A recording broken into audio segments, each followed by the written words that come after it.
Good morning.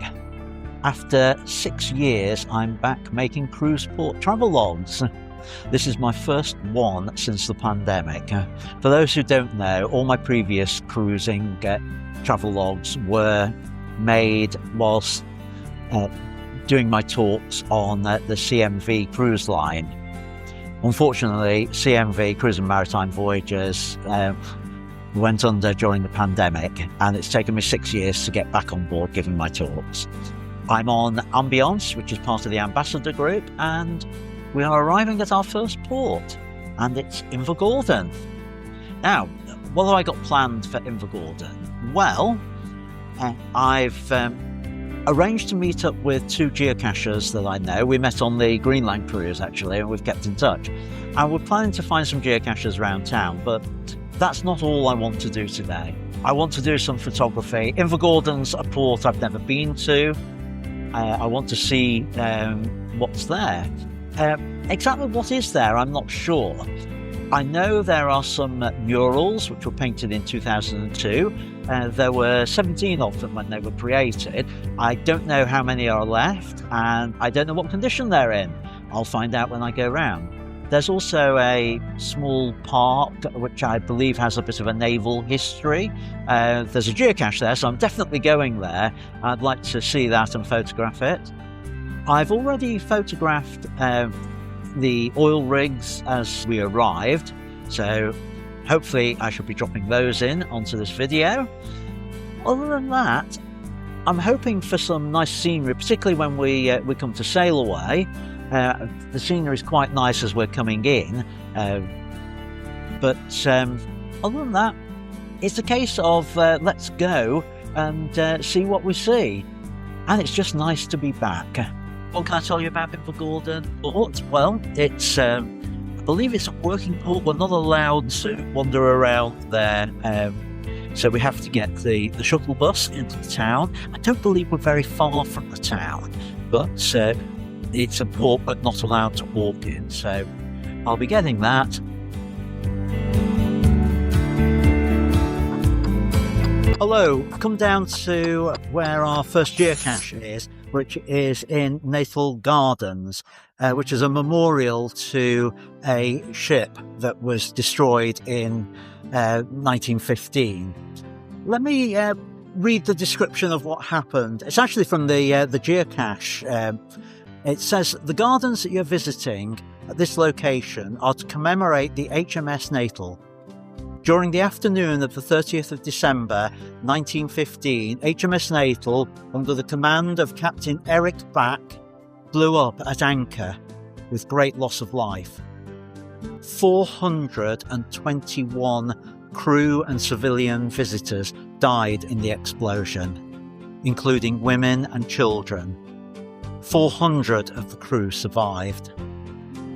HMS Natal was a Warrior-class cruiser of 13,000 tons. She was launched in 1905 and had an interesting history before the First World War. In 1914, she joined the 2nd Cruiser Squadron, which by 1915 was based in Cromarty Firth. Here in the park, there's various memorials, including one behind me, which I don't think you can see at the moment, but I'll drop in some footage of it. It's stones that have been painted by school kids in memory of the tragedy here. It's a lovely garden, very tranquil. I don't think there'll be anyone alive who now remembers the tragedy. There may be, almost certainly will be families who I'm sure will come here at times to reflect. We've arrived at the first of the murals. This one is on the museum here in Invergordon. It's had 23 years of Scottish weather, and that's unfortunately taken its toll a little bit on the design. I had wondered whether they'd been restored or had any work done on them in the intervening years. It appears that they haven't. I've managed to find one of the other murals. This is the sort of second or third one I've seen. This one, as you can see, is in much better condition than the first one we'd spotted. So just wanted to point out that it looks like some of them have been restored. I'll carry on going around looking at them, and I'll drop in the photos.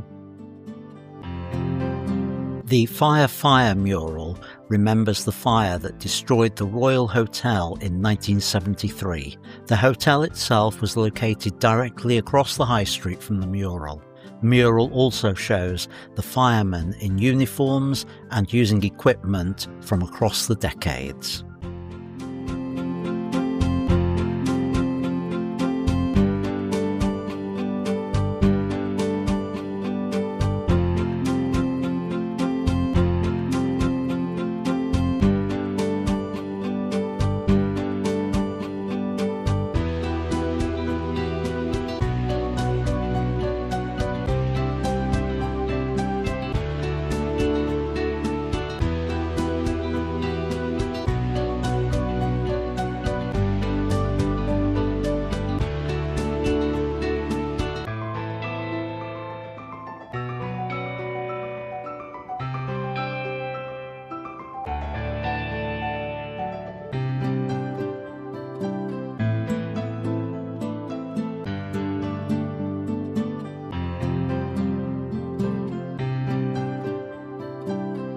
The most interesting and spectacular mural is to be found at Invergordon railway station.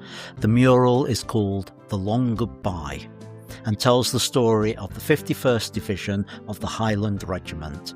On the platform we see images of the station staff, animals and the Highlanders heading off to war. The murals in the entrance to the station tell what happened next. In June 1940, the British Army retreats from France to avoid a complete annihilation. Unable to reach Dunkirk, an alternative evacuation for the 51st Division is planned. This is from St Valery-en-Caux. The soldiers advance on the town under constant fire. The injured are carried by their comrades. Belladonna plants are a symbol of impending death, and it feels like death himself is accompanying the doomed soldiers. The mural symbolically shows Churchill turning his back on the regiment as St Valery burns. The 51st Division have no option but to surrender and begin the long march to the concentration camp. Starving soldiers forage for nettles and dandelion leaves just to keep alive. A peasant child offers a little food and water. One soldier escapes by hiding in a field of peas. For the rest, a century awaits them at the concentration camp in Nazi-occupied Poland, the end of a long journey and the start of a long war. I'm outside the Invergordon Museum, which is just a little bit beyond the Memorial Park for HMS Natal. The museum doesn't charge for entry, but they do have an option for donations. It's a bit eclectic. There's lots of different themes and ideas in there. They've gathered a lot of things and just put them on display. Sometimes a little bit difficult to find any specific item that you might be looking for. There's quite an interesting display of stuff to do with the hospital. Some scary items in there, including an iron lung. Well worth a visit if you're coming here. Have a look inside. I'm standing outside the Invergordon Church of Scotland church. It's very obvious within the town where it is. It's the one with the big tall spire.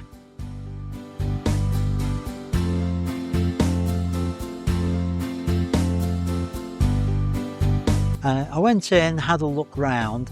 Modern seating, which is nice, comfortable. Some nice tapestries on there and some nice woodwork.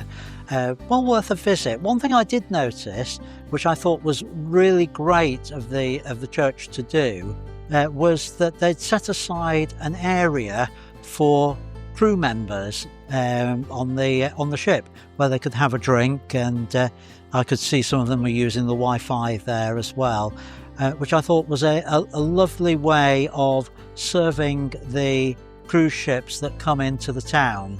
So if you are visiting Invergordon, well worth a visit, especially if you're working on the ship. Catch you at the next location. I've walked up the hill just outside Invergordon to find my last geocache of the day, which is called appropriately Take a Seat, which is what I've been doing. As you might be able to see behind me, there's a lovely view here back down to the port, and you can see Ambience docked. So I'm going to leave this travel log at this point and finish by showing you any remaining photos that I've taken around the town today.